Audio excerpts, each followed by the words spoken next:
Elizabeth, King Charles, or even Prince Harry dominate the headlines. But there's one royal who's quietly been rewriting the rulebook for decades, and it's not who you think. Princess Anne, the only daughter of Queen Elizabeth II, may not be the flashiest member of the monarchy, but she might just be the most fascinating. She's part rebel, part workhorse, and 100% original dot, so what makes her so compelling? From Olympic medals to near-death bravery, and a lifetime of breaking royal traditions, here are 17 things you probably didn't know about the Princess Royal that will completely change how you see her. 1. Her birthday shares a historic twist, Princess. Anne was born on August 10th, 1950, a date that holds global weight. Why? Because it's the same day Japan surrendered in World War II, officially ending the most devastating conflict in modern history. It's almost poetic, considering Anne's lifelong connection to the military and her unwavering commitment to honoring veterans and those in service. Some say destiny has a funny way of stamping greatness from the very beginning, and in Anne's case, that might be true, too. She's only the 7th Princess Royal ever. Princess Royal isn't just a fancy title. It's extremely rare, reserved, only for the eldest daughter of the reigning monarch, and held for life. In 1987, Queen Elizabeth granted Anne the title, making her only the 7th Princess Royal in all of British history. It's not a rank that gets passed around lightly, which is why little Princess Charlotte will have to wait probably decades before she can inherit it. 3. First, royal to go to regular school while royal children were once educated in private. Palace classrooms. Anne made history as the first to attend a regular school. She enrolled at Benenden School in Kent, setting a new tone for the next generation. It was an early sign of her desire to live differently, more grounded, more real. 4. First royal to take A-levels and didn't stop there.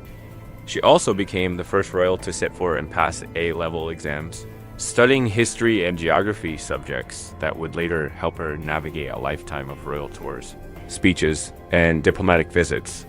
Her commitment to education showed that royalty could embrace academics too, not just duty. 5. The first royal Olympian, Princess Anne competed in the Olympics. In 1976, she represented Britain at the Montreal Games as part of the equestrian team, riding her mother's horse, Goodwill. This wasn't a royal cameo, she was the real deal, competing among the best, with no special treatment. That's Princess Anne in a nutshell. Show up, do the work, earn the respect. 6. Sports Personality of the Year before her daughter Zara won it in 2006. Anne made history by becoming the first royal to win the BBC's Sports Personality of the Year award in 1971. The honor recognized her commitment to equestrian sport and signaled to the world that this princess wasn't just wearing riding boots for the cameras. She was out there earning medals. 7. More. Medals where that came from, Anne. Didn't just dabble in competition, she excelled. In 1971, she won gold at the European Eventing Championships. 4 years later, she took home silver medals in both team and individual events. For someone with royal engagements, state visits, and the weight of tradition on her shoulders, she still made time to dominate in sports. That's Grit. 8. First royal to appear on a TV quiz show in 1987.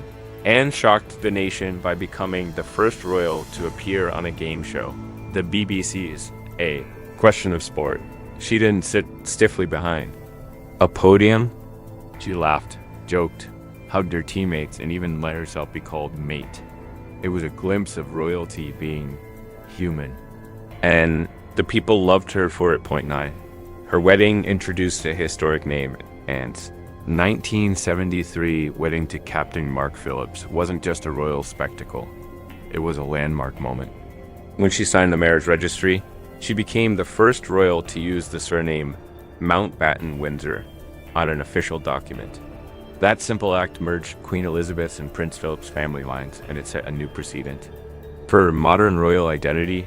10. She has her own Canadian flag. Most royals fly the Union Jack. Not Anne. She has a personal flag in Canada, which features a wreath of maple leaves and her own royal cipher. It's used to represent her on Canadian soil, a reflection of her close relationship with the country. She's not just the UK's Princess Royal, she's a global figure. 11. She chose to be a Knightwen and joined the Order of the Garter, Britain's highest order of chivalry, 1994. She made a bold choice. Instead of being titled a lady, she requested to be called a knight, on equal terms with her male peers. No frills, no fuss, just recognition for merit. That's Princess Anne. Tradition meets equality. 12. She's been everywhere, literally. Has traveled to every continent, starting with her first international trip to Malta at just 4 years old. Since then, she's become one of the most traveled royals, visiting developing nations, war-torn regions and major capitals alike. She's not just a face on a postage stamp, she shows up, listens, and builds bridges wherever she goes. 13. First, royal to visit the USSR in 1990, while the Soviet Union was still a thing, and made royal history by visiting Moscow, Siberia, and even Kyiv. It wasn't just symbolic, she was invited by the Soviet government, a rare gesture. Her trip marked a significant thaw in East-West relations, and she handled it all with calm confidence. 14. She fought off a kidnapper with words in one of the most dramatic episodes in royal history, and survived a kidnap attempt in 1974, when a gunman tried to abduct her from her car and demanded she step out, and famously shot back, "Not bloody likely." That line became iconic. Her guards were injured, but she remained composed, defiant, and unshaken. You don't mess with Princess Anne. 15. She lives on a real working farm. Forget Buckingham Palace. Princess Anne lives on a farm. Her home, Gatcombe Park, isn't just for show. It's a fully operational farm with sheep, cows, and horses. And every year it becomes the site of the Gatcombe Horse Trials, a prestigious equestrian event she hosts personally. It's proof that she walks the walk and mucks the stalls too. 16. Her staff has stayed for decades and is fiercely loyal, and that loyalty is mutual. Her team of 11 ladies in waiting has stayed by her side for decades. Some have worked with her for over 50 years. They don't just assist her with royal duties, they're part of her extended family. It says a lot about who she is behind closed doors. 17. She's the hardest working royal hands down in the past decade. Princess Anne has consistently clocked the highest number of royal engagements per year, more than Charles, William, or even a late queen. She's up early, dressed, and doing the job day after day without fuss, fanfare, or headlines.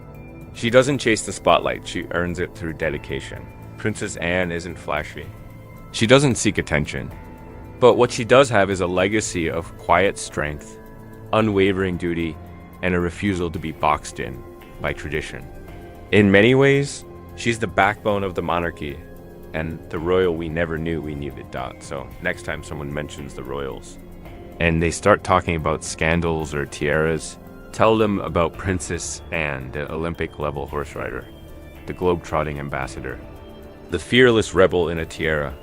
If you enjoyed this deep dive into the life of the most underrated royal, don't forget to like, comment, and hit that subscribe button. There are so many more untold stories waiting to be shared. And trust us, you won't want to miss what's coming next. Thanks for watching. Cheers to the real MVP of the royal family.